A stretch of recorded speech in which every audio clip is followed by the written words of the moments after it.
السلام علیکم. پروگرام دا جرنلسٹ کٹ میں ہوں رئیسہ فاطمہ اور میرے ساتھ ہیں سینئر صحافی اور تجزیہ کار سجاد انور صاحب. السلام علیکم. جی وعلیکم السلام. سر, ہم سیاست میں تو روز ہی بات کرتے ہیں. آج ہم اسٹیبلشمنٹ کے عاصم منیر صاحب کے پرٹیکولرلی چیلنجز پر بات کریں گے. جیسے کہ JUIF کے سیکرٹری جنرل ہیں غفور حیدری صاحب, انہوں نے کہا کہ فضل الرحمان صاحب کے خلاف اگر کیمپین نہ روکی گئی تو ہم GHQ پر چڑھائی کریں گے. اس کے ساتھ ہی جو نورین نیازی ہیں عمران خان صاحب کی بہن, انہوں نے کہا کہ مودی تو 1 منٹ میں ان کو فکس کر دیتا, وہ تو اسرائیل کے کہنے پر پیچھے ہٹ گیا کیونکہ عاصم منیر صاحب نے اسرائیل کو تسلیم کر لیا تھا. پھر اس کے ساتھ انہوں نے یہ بھی کہا کہ ٹرمپ اس لیے عاصم منیر کی تعریف کرتا ہے کیونکہ جو مطلب مودی ان کو لفٹ نہیں کروا رہا, ان کا یہ کہنا تھا.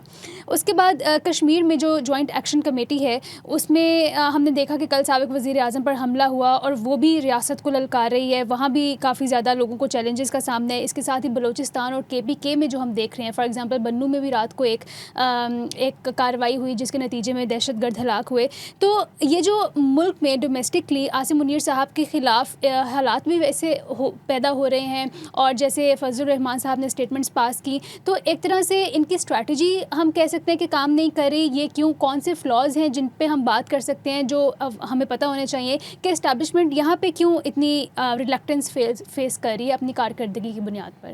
دیکھیں, یہ جس طرح سے چیزیں پھیل رہی ہیں اور بکھر رہی ہیں ملک کے اندر, میں سمجھتا ہوں کہ جتنی بڑی کامیابی مارکہ حق میں ملی پاکستان کو اور عاصم منیر صاحب کی پروفائلنگ بہتر ہوئی, وہ آرمی چیف سے چیف آف ڈیفنس فورسز بن گئے, اور پھر اس کے ساتھ ہی ساتھ وہ انٹرنیشنلی بھی جو میڈیشن کروائی گئی ایران اور امریکہ کی, اس سے بھی ایک پروفائل میں بہت اضافہ ہوا. سعودی عرب کے ساتھ ہمارا ڈیفنس پیکٹ ہو گیا, اور بھی بہت ساری چیزیں پاکستان کو ملی آنے والے یہ پچھلے سارے عرصے میں 2 سال میں. لیکن جو چیز بہت بگڑ رہی ہے, بڑی تیزی سے ریٹروگریڈ ہو رہی ہے, وہ پاکستان کے اندرونی حالات ہیں. عاصم منیر صاحب نے اعلان کیا تھا, یا ان کی طرف سے ISPR صاحب کی طرف سے ایک اعلان آیا تھا کہ اب پاکستان جو ہے ایک سافٹ اسٹیٹ نہیں ہوگا, ہارڈ اسٹیٹ ہوگا. اور ہارڈ اسٹیٹ کا مطلب ہوتا ہے کہ ملک کے اندر اور ملک کے باہر جو خطرات ہیں ان کو ڈٹ کے ان کا سامنا کیا جائے گا. لیکن یہاں ایک معاملہ ہے, وہ یہ ہے کہ جو دشمن ہوتا ہے نا, جو آپ کے ساتھ براہ راست جنگ میں شکست کھا جائے, وہ پھر اپنے زخموں کا بدلہ لینے کے لیے آپ کے ملک کے اندر جو آپ کے نیچرل جو پہلے سے موجود فطری فالٹ لائنز ہوتی ہیں نا, وہ ان کو آ کے ہوا دیتا ہے, وہاں پہ آ کے فیول ڈالتا ہے تاکہ وہ آگ بھڑکے اور آپ اندر سے کمزور ہو جائیں, تاکہ آپ باہر سے ایک لڑائی نہ لڑ سکیں. تو بدقسمتی یہ ہے کہ یہ عاصم منیر صاحب کا اکیلے کا معاملہ نہیں ہے. ہمارے ہاں پچھلے 70 سال سے 50-60 سال سے سول ملٹری جو ایک سب سے بڑی فالٹ لائن ہے, اور یہ اس میں اتنی بڑی پرابلم ہے کہ کئی حکومتیں ہماری جو ہیں وہ اقتدار سے فارغ کر دی جاتی ہیں, کئی وزیر اعظم جیل میں چلے جاتے ہیں, کئی پھانسیاں لگ جاتے ہیں, کئی ملک بدر ہو جاتے ہیں. یہ ایک کانسٹنٹ مرض ہے پاکستان کی ریاست کو, لیکن اس کو اسٹیبلشمنٹ تسلیم نہیں کرتی کہ یہ کوئی پرابلم ہے. وہ کہتے ہیں کہ یہ ایک فالس پروپیگنڈا ہے کہ سول ملٹری کا کوئی جھگڑا ہے. ہم تو جو بھی گورنمنٹ ہوتی ہے ہم ان کے تابع ہوتے ہیں اور کام کرتے ہیں. لیکن فیکچول پوزیشن یہ ہوتی ہے کہ حکومتوں کی میکنگ شیپنگ میں ہماری اسٹیبلشمنٹ کا ہاتھ ہوتا ہے, اور پھر اگر دیکھا جائے تو جو سپرویژن بھی اوور آل ہوتی ہے وہ ایجنسیوں کے پاس ہوتی ہے, کون ٹھیک کام کر رہا ہے, کون نہیں ٹھیک کام کر رہا. اور بہت سارے طریقوں سے جو چیف آف آرمی سٹاف ہوں یا آج کل چیف آف ڈیفنس فورسز ہیں, سارا ملک ان کی طرف دیکھتا ہے کہ بھئی ان کی وجہ سے یہ آئے. وہ پیر پگاڑا صاحب نے 30 سال پہلے کہا تھا, میاں نواز شریف جب وزیر اعظم تھے, کہ جنہوں نے درد دیا ہے وہی دوا دیں گے. تو میرا کہنا کہ مطلب وہ ایک پرابلم ہے, پرانی پرابلم ہے. پھر اس کے بعد جو انہیرٹ انہوں نے کیے ہیں 2 مسئلے, KP میں جو دہشت گردی ہے وہ بھی پرانا پرابلم ہے, جو بلوچستان میں دہشت گردی ہے وہ بھی پرانا پرابلم ہے. تو ان دونوں مسئلوں کے ساتھ اور اس سارے بیک ڈراپ سے ایمرج کر کے اب عاصم منیر صاحب سامنے آئے ہیں. لیکن کچھ نئی پرابلمز بھی پیدا ہونی شروع ہو گئی ہیں. جیسے کشمیر میں کبھی پرابلم نہیں ہوئی تھی, پہلی دفعہ یہ کشمیر میں پرابلم شروع ہوئی ہے, اور اتنی سویئر پرابلم شروع ہوئی ہے کہ آپ کو وہاں پہ ایک طرح سے ان کا انٹرنیٹ اور باقی چیزیں بند کرنی پڑ گئی ہیں. اچھا, اسی طرح جو بلوچستان میں بھی یہ تھا کہ جو پہاڑوں پر لوگ تھے وہ مزاحمت کرتے تھے, لیکن جو کمیونٹیز تھیں یا جو سیٹل ڈسٹرکٹس میں لوگ تھے وہ اسٹیٹ کے ساتھ پوری طرح تعاون کرتے تھے. لیکن یہ جو منگی ڈیم کا واقعہ ہوا اس میں ہم نے دیکھا کہ کتنا بڑا پرابلم کریٹ ہو گیا. لواحقین نے اپنے جنازے رکھ کے بیٹھ گئے. تو بلوچستان میں جو صوبائی حکومت ہے اس کا جس طریقے سے رول بنتا ہے وہ اس طرح سے کام کرتی ہے ہمیں نظر نہیں آتی. اچھا, اسی طرح ہم نے یہ جو عمران خان, خاص طور پہ عمران خان کی لابی جو باہر میں بیٹھی ہوئی ہے, جو عمران خان کے بارے میں سمجھتے ہیں کہ ان کے جانے کے بعد ملک جو ہے وہ تباہ ہو گیا, اور وہ ذمہ داری عاصم منیر صاحب پہ ڈالتے ہیں. ان کے جتنے یوٹیوبرز ہیں, دانشور ہیں, رائٹرز ہیں, وہ سارے ٹویٹر پہ بھی لگے ہوتے ہیں, ہر جگہ پہ لگے ہوتے ہیں. وہ بھی ایک ان کے لیے چیلنج ہے. جیسے ابھی نورین خان کے پوڈ کاسٹ کی آپ بات کر رہی تھیں, تو وہ جس طرح کی گفتگو کر رہی تھیں تو وہ سمجھ نہیں آ رہا تھا کہ وہ کہاں سے انفارمیشن انہوں نے گیدر کی ہے, کہاں سے وہ بات کر رہی ہیں. لیکن چونکہ ایک نفرت ہے ان کے اندر عاصم منیر صاحب کے ساتھ, تو وہ جو بھی آتا ہے منہ میں وہ کہہ دیتے ہیں.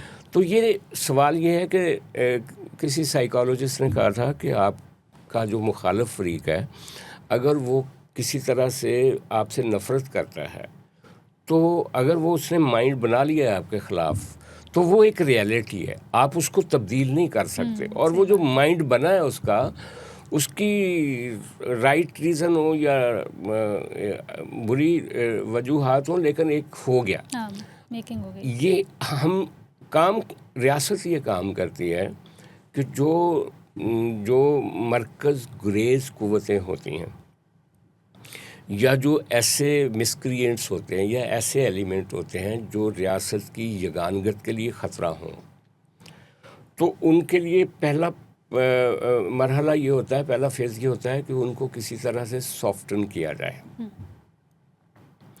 اچھا, اب آپ سیاست کا ہی دیکھ لیں کہ سیاست میں ایک آدمی اسٹیبلشمنٹ کے خلاف بات کر رہا ہوتا ہے, جب وہ اقتدار ملتا ہے تو وہ اسٹیبلشمنٹ کی سائڈ پہ کھڑا ہو جاتا ہے, اور جس کو اقتدار نہیں ملتا وہ مولانا فضل الرحمان کی طرح دھمکیاں لگانا شروع کر دیتا ہے. وجہ یہ ہے کہ انگلی آپ کی طرف آتی ہے کہ آپ نے اقتدار شفٹ کر دیا, آپ نے اس کو اقتدار نہیں دیا, دوسرے کو دے دیا, تو اس لیے آپ ذمہ دار بن جاتے ہیں.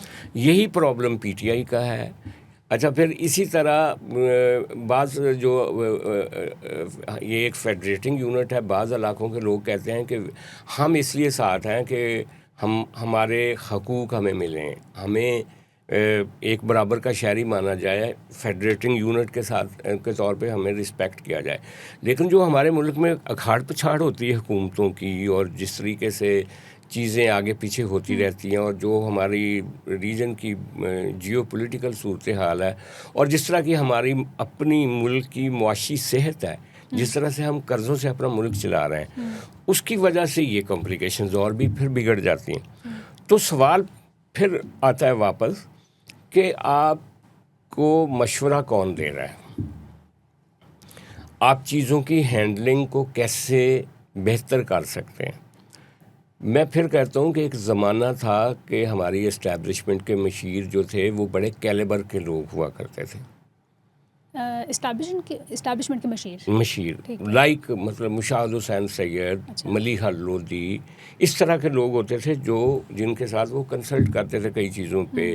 یہاں پہ مجید نظامی صاحب تھے, اسلام آباد میں کچھ لوگ تھے, کے پی میں کچھ لوگ تھے, بلوچستان میں کچھ لوگ تھے. وہ ان کو حل بتاتے تھے مختلف چیزوں کا کہ اس کو ایسے ایسے کر لیں. تو اب ہم نے دیکھا ہے کہ اب اس طرح کی لابی اسٹیبلشمنٹ کے پاس دستیاب نہیں ہے اس وقت, اور سوائے ملک کے اندر کی چیزوں کو ٹھیک کرنے کے لیے سوائے غصے کے اسٹیبلشمنٹ کے پاس کوئی چیز نہیں ہے. اچھا, وہ کہتے ہیں کہ اچھا اب یہ مولانا فضل الرحمان کے ڈپٹی جو ہیں مولانا حیدری صاحب, انہوں نے کہا کہ ہم آئیں گے GHQ, تو آگے سے جواب یہ دیا ان کی طرف سے بعض یوٹیوبرز نے کہ آپ کے لیے میسج ہے، آئیں پھر آپ دیکھیں تو آپ کے ساتھ کیا ہوتا ہے. تو یہ کوئی جواب نہیں ہے، یہ کوئی ڈائریکٹ لڑائی والی بات نہیں ہے. اسی طرح اس سے پہلے جو پی ٹی آئی نے کیا اداروں کے ساتھ، یعنی 3 سال پہلے ایک پارٹی کو آپ لانچ کر رہے ہیں 4 سال پہلے، اور اس کو وزیر اعظم بنا رہے ہیں، اور بعد میں وہ آپ کے سامنے کھڑا ہو گیا. اب ہر چیز اگر آپ یہ کہیں کہ لوگ خراب ہیں ہم ٹھیک ہیں، تو یہ بات بھی درست نہیں ہے. کچھ چیزیں اسٹیبلشمنٹ کو خود ٹھیک کرنے کی ضرورت ہے. اپنے صحیح مشوروں ان کو لینے چاہیے لوگوں سے، اور ملک کو ٹھنڈا کرنا چاہیے. کیونکہ دیکھیں یہ اپرچونٹی ہے انڈین گورنمنٹ کے لیے کہ وہ بلوچستان میں جتنا فیول پھینک سکتے ہیں وہ پھینکیں گے، وہ کے پی میں جو کچھ کر سکتے ہیں کریں گے، وہ کشمیر میں جو کچھ کر سکتے ہیں کریں گے.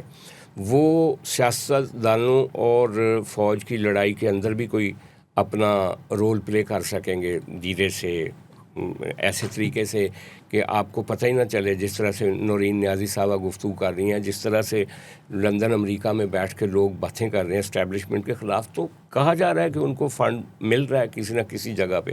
ایسے تو نہیں عادل راجہ جو ہے وہ انڈین فوج کی تعریف کر رہے ہیں اور پاکستان کی مخالفت کر رہے ہیں. یہی کام اس سے پہلے ایم کیو ایم کرتی رہی ہے لندن میں اور امریکہ میں بیٹھ کے. تو یہ جب تک آپ چیزوں کو ذہانت سے ہینڈل نہیں کریں گے، طاقت دشمن کے لیے ہوتی ہے. ملک کے اندر آپ کو ذہانت استعمال کرنے کی وہ بات ٹھیک ہو گئی، لیکن پھر کہانی جا کس طرف رہی ہے؟ فار ایگزامپل بلاول بھٹو زرداری صاحب نے کہا کہ جی بی کے جو لوگ ہیں، گلگت کے لوگ، وہ پرانی تنخواہوں پہ کام نہیں کریں گے. اور کشمیر کے بارے میں ان کا کہنا تھا کہ اگر پاکستان آبنائے ہرمز کھلوا سکتا ہے تو پھر میرا کشمیر کیوں بند پڑا ہے، اس کو بھی کھلوائے. تو ایک طرح سے پیغام تو وہ اسٹیبلشمنٹ کو ہی دے رہے تھے. پھر آپ جانتے ہیں کہ فضل الرحمان صاحب اور بلاول بھٹو صاحب کے رابطے بھی ہوئے ہیں، اور فضل الرحمان صاحب نے کیا اسٹیٹمنٹس پاس کیے ہیں اسٹیبلشمنٹ کے بارے میں. تو کیا ہم کہہ سکتے ہیں کہ ایک کھلی جنگ اسٹیبلشمنٹ کے خلاف، یا ایک ویسا سینٹیمنٹ ان کے اگینسٹ ڈیولپ ہو رہا ہے پھر سے، جو کہ کھل کر سامنے آئے گا آنے والے دنوں میں؟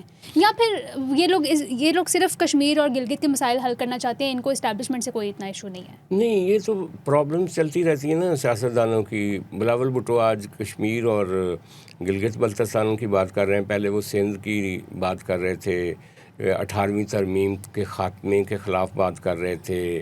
اس وقت بھی پیغام تو انہیں کو دے رہے تھے. تو وہ چونکہ جب آپ اتنے بڑے اسٹیک ہولڈر ہیں تو پھر ساری چیزیں تو آپ کی طرف ہی آئیں گی نا. لیکن یہ غنیمت ہیں سیاسی جماعتیں ہماری اسٹیبلشمنٹ کے لیے، جو اس فیڈریشن کے اندر رہ کے آپ کے ساتھ کام کرنا چاہ رہی ہیں. آپ ان کو کسی نہ کسی ایسے طریقے سے غصے سے، ناراضگی سے خود سے دور نہ کریں کہ وہ بھی پی ٹی آئی کی طرح یا ایم کیو ایم کی طرح جا کے ایک ایسی ایکسٹریم پہ چلی جائیں کہ جو نیشنل انٹرسٹ کے خلاف ہو جائے. یہ کام کرنا چاہیے. میں پہلے بھی یہی بات کی.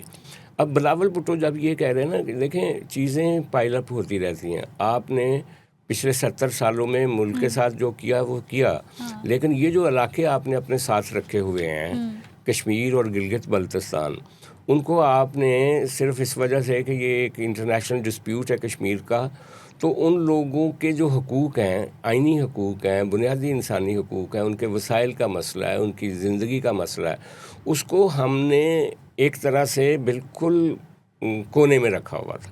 تو یہی وجہ ہے نا کہ کئی دفعہ ہم دیکھتے ہیں گلگت بلتستان میں دھرنا ہو رہا ہوتا ہے، لیکن وہ اس طرح کا دھرنا نہیں تھا جس طرح کا جیک نے دینا شروع کیا. کیونکہ جیک جو ہے، یہ کالعدم جو ہے، ان کا ایک مسئلہ ہے کہ کشمیری، ہم نے جو اپنی سائڈ کے کشمیری ہیں ان کو کشمیر کو انٹرنیشنلائز کرنے کے لیے ہم نے خود ہی ایک باہر بھی ان کے ونگز بنائے ہوئے ہیں. وہ سارے ونگ آج ان کے ساتھ کھڑے ہو گئے نا. یہ بھی ایک دیکھنے کی بات ہے. تو اس لیے یہ معاملہ کافی پیچیدہ ہو گیا. یہ اگر صرف کشمیر کا، راولہ کوٹ کی ایک ویلی کا، مظفر آباد کے کچھ لوگوں کا ذاتی لوکل مسئلہ ہوتا تو پھر کوئی پرابلم نہیں تھی. لیکن اب یہ مسئلہ بڑا ہو گیا اور اس کو سلجھانے کے لیے بھی آپ کو ایک بڑا فریم ورک چاہیے. اور پھر اس کے علاوہ جو بلاول بھٹو نے کہا نا کہ کیونکہ آپ نے ان علاقوں کو کوئی نہ کوئی متبادل حل تلاش کرنا ہے کہ انٹرنیشنلائز بھی رکھیں، کشمیر کا معاملہ بھی رکھیں، اور ساتھ ساتھ ان کو عام شہریوں کیس عام جو پاکستان کے شہری uplift بھی کریں. ہیں ان کس طرح ان کو اپلفٹ بھی ساتھ ساتھ کیا جائے. ٹھیک ہے. اچھا اگر ہم تھوڑی سی فلڈس کی بات کریں کیونکہ سیزن آ گیا بارشوں کا پھر سے, اور جو لاسٹ ٹائم علیم خان کی سوسائٹی میں ہوا تھا کہ گھٹنوں سے اوپر تک پانی تھا اور سوسائٹی غلط بنائی گئی, ابھی بھی سننے میں آ رہا ہے کہ روڈا اور علیم خان کے درمیان معاملہ طے نہیں پائے اور سیزن پھر سے وہی اسٹارٹ ہو گیا ہے. تو کیا علیم خان صاحب کو کوئی فرق نہیں پڑتا یا پھر ان کو کیا, اس پہ آپ کیا کہیں گے؟ دیکھیں یہ ڈسپیوٹ جو ہے نا روڈا کا اور علیم خان صاحب کا, یہ بھی اب ایک سیاسی شکل اختیار کر گیا ہے. اب دیکھنا یہ ہے کہ اگر فار دیٹ میٹر اسی طرح کا فلڈ آتا ہے تو اکیلے علیم خان کی سوسائٹی نہیں, ارد گرد کے باقی جو علاقے ہیں وہ بھی زیر آب آئیں گے. تو اس کو تو ایمیکیبلی جولائی سے پہلے 3-4 مہینے پہلے ہی سیٹل کر لینا چاہیے تھا. اور یقیناً اس کا جو اونس ہوتا ہے وہ حکومت پہ بھی آتا ہے اور علیم خان صاحب پہ بھی آئے گا. اگر ان کی سوسائٹی میں دوبارہ پانی آتا ہے تو ان کا اپنی انویسٹمنٹ اور اپنی چیزیں جو ہیں وہ خطرے میں پڑ جائیں گی. ایگزیکٹلی ہمیں اس پکچر کا تو نہیں پتہ, جو جا کے ہم نے دیکھا تو نہیں ہے, لیکن یہ جو خبریں ہیں اس میں میرا خیال ہے کہ علیم خان صاحب کو بھی ایمیکیبلی جو ایڈمنسٹریشن ہے اس کے ساتھ, اور ایڈمنسٹریشن کو بھی ان کے ساتھ کوئی رستہ نکالنا چاہیے. کیونکہ دیکھیں یہ معاملہ ان کے بزنس سے زیادہ اور انتظامیہ کے قوانین سے زیادہ اب ان لوگوں کی زندگی کا بھی ہے جو وہاں پہ پارک ویو میں رہتے ہیں یا اس کی سراؤنڈنگز میں رہتے ہیں. تو یہ دیکھنا چاہیے دونوں فریق. ٹھیک ہے, لیکن سر منسٹری آف کلائمیٹ چینج کیا کر رہی ہے؟ کیونکہ سوات اور کلام میں بھی ہم نے دیکھا کہ گلیشیئر ٹوٹنے کی وجہ سے 7 افراد ہلاک ہوئے, 3 زخمی ہیں, اور کلاؤڈ برسٹ کا بھی خطرہ ہے, اور ناردرن ایریاز بھی اس سب کی لپیٹ میں آ رہے ہیں. تو منسٹری آف کلائمیٹ چینج پھر کر کیا رہی ہے؟ ان کو بجٹ بھی ایلوکیٹ کیا جاتا ہے لیکن ہم کوئی انتظامات نہیں دیکھتے. انلیس کوئی بڑا واقعہ ہو جائے اس پہ مذمت آ جاتی ہے, لیکن انتظامات ہم ہوتے ہوئے کوئی نہیں دیکھ رہے ہوتے. انتظامات زیادہ سے زیادہ یہ ہیں کہ جیسے ابھی پی ڈی ایم اے نے جو کے پی کی ہے انہوں نے ایک الرٹ جاری کر دیا کہ کچھ گلیشیئرز جو ہیں وہ گلیشیئرز کی جھیلیں جو ہیں وہ پھٹ سکتی ہیں. بھائی خدا کے بندو, یہ جو منسٹری فار کلائمیٹ چینج ہے آپ کی, یہ میں 4 سال پہلے کی ایک اسٹڈی بتا رہا ہوں کہ پاکستان میں کوئی تقریباً 28 ایسے گلیشیئرز ہیں فرام مطلب K2 سے لے کر چترال تک, کہ جو کہ کسی وقت بھی جن کے پھٹنے سے ایسا ہوگا کہ ایک بہت بڑا طوفانی فلڈ جو ہے وہ آپ توقع کر سکتے ہو. اور یہ 20 کے قریب 20 سے زیادہ جو گلیشیئرز ہیں جو کہ بہت اس پوزیشن میں ہیں کہ وہ کسی وقت بھی نقصان پہنچا سکتے. ہم نے ان گلیشیئرز کی مانیٹرنگ کا کوئی سسٹم نہیں بنایا ہوا, کوئی سسٹم ہی نہیں بنایا ہوا. پھر جو چیزیں افیکٹ کر رہی ہیں نا کلائمیٹ چینج کو اس ریجن میں ہماری, اس کے لیے جو اقدامات ہم کر سکتے تھے, جیسے دریاؤں کے ارد گرد جو آبادیاں ہیں ان کو وہاں سے ڈسپلیس کرنا, کہیں شفٹ کر دینا, ان کے اندر کوئی عمارتیں نہ بنانا دریاؤں کی جو گزرگاہ ہوتی ہے. کیونکہ دریا کہتے ہیں کہ دریا کی جو حد ہوتی ہے نا وہ خواہ اس کا پانی وہاں تک جائے یا نہ جائے, جس جگہ پہ بھی دریا کی ایک کنکر جو ہے وہ چلی جاتی ہے تو دریا اس کا حال پوچھنے کے لیے خواہ 20 سال کے بعد آتا ضرور ہے. تو یہ ایک اتنی عجیب بات ہے کہ جس کو ہماری ایڈمنسٹریشن بھی جو ہے نا, یہ ہماری جو ڈسٹرکٹ ایڈمنسٹریشن ہے, یہ اس کے لیے تیار نہیں ہے جو کلائمیٹ چینج کے نتیجے میں آنے والے حالات بننے جا رہے ہیں اس پاکستان کے. کیونکہ آپ کی جو انڈس ویلی ہے تھرو آؤٹ دریائے کابل جو انڈس آ رہا ہے, اور پھر انڈس میں جو کچھ دریا اور ندی نالے جو مطلب ناردرن ایریاز سے لے کر گلگت بلتستان سے لے کر یہاں تک آتے ہوئے میاں والی تک آ کے گر رہے ہوتے ہیں, ان کا جو اور بارشوں کا جو نظام ہے اور جو گلیشیئر سے پانی آتا ہے, یہ اتنا ایک ان 3 مہینوں میں 2-3 مہینوں میں جو مڈ جولائی سے لے کر مڈ سپٹمبر تک, ان 2 مہینوں میں تو خاص طور پہ کوئی پریڈکٹ نہیں کر سکتا کہ کتنا پانی آئے گا. تو اور کتنے گلیشیئرز پھٹیں گے اور کتنے دیہات تباہ ہوں گے. میں اس دن استور کے گاؤں کی کہانی پڑھ رہا تھا کہ وہ جس طرح سے ان کی جو اسٹریم ہے اس میں اتنا پانی آ گیا کہ وہ بندہ اس نے سوچا کہ اگر میں اپنے لوگوں کو نہیں کہوں گا یہاں سے نکلو تو ہر چیز تباہ ہو جائے گی. اور پھر اس نے بڑی بہادری سے اپنے لوگوں کو سب کو جھنجھوڑ کے وہاں سے ہٹایا اور پھر ان کا پورا دیہات جو تھا وہ اس پانی کے نیچے آ گیا. تو یہ ایک اتنی خوفناک تباہی ہے جس کی طرف ہماری ریاست کی توجہ نہ ہونے کے برابر ہے. اور پھر کلائمیٹ چینج منسٹری ہو, پی ڈی ایم اے ہو, ڈسٹرکٹ مینجمنٹ ہو, گلگت نیشنل ڈیزاسٹر وہی این ڈی ایم اے ہو یا یہ صوبائی جو محکمے ہیں وہ ہوں, ان کی کوئی بہت نیشنل سطح پہ ایک بورڈ بننا چاہیے جو جولائی کے انتظامات کے لیے جنوری سے چیزیں شروع کر دینی چاہیے, تبھی ہم اس میں سے نکل سکتے ہیں. سر کل ہم نے اپنے شو میں بات کی اوگرا کی کہ اس نے کل ڈیسائیڈ کیا ہے کہ ہم اب روز کی بنیاد پر ہر دن پیٹرول کی قیمتیں طے کریں گے, جس پر عوام کا بہت رد عمل سامنے آیا اور لوگ ناراض بہت زیادہ نظر آ رہے ہیں. لیکن حکومت نے کہا ہے کہ یہ عوام کے فائدے کے لیے. تو یہ کس طرح عوام کے فائدے کے لیے؟ ابھی کل انہوں نے یہ اعلان کیا اور آج پیٹرول 317 روپے مل رہا تھا غالباً, اور یہ بڑھتا ہی جائے گا روز. وہ کہہ رہے ہیں کہ یورپ میں, امریکہ میں, لندن میں اور قیمت ہوتی ہے, اس کے مضافات میں کوئی دوسری قیمت ہوتی ہے, دوسرے شہر میں کوئی اور قیمت ہوتی ہے. تو یہ جو پٹرولیم کی کمپنیاں ہیں وہ اپنی سہولت کے مطابق اپنی پرائس رکھ سکیں. وہ کہہ رہے ہیں کہ ہم تو یہاں تک ڈی ریگولیٹ کرنا چاہتے ہیں. ان کو یہ اندازہ نہیں ہے کہ ہمارے ملک کے لوگوں کی معاشی حالت کیسی ہے. وہ اس پہ سبسڈی کیا دیں گے پیٹرولیم پہ؟ وہ تو اوپر لیویز اور اتنے ٹیکس لگائے ہوئے ہیں, پہلے ہی پیٹرول بہت مہنگا دے رہے ہیں. اور اگر ان مارکیٹنگ کمپنیوں کے حوالے آپ کر دیتے ہیں پاکستان کے عام لوگوں کو, تو آپ نہیں سمجھ سکتے کہ وہ کیا حشر کریں گے ان کے ساتھ. اور دوسری بات جو سب سے خوفناک بات ہے کہ یہ ہم کرتے کب ہے؟ جب کوئی پیچھے سے سپلائی کا پرابلم آتا ہے تو ہم 100 طرح کی نئی پالیسیاں لے کر آ جاتے ہیں, اور جب سپلائی آ رہی ہوتی ہے اس وقت سب بھول جاتے ہیں کہ بھئی یہ کیا کرنا ہے.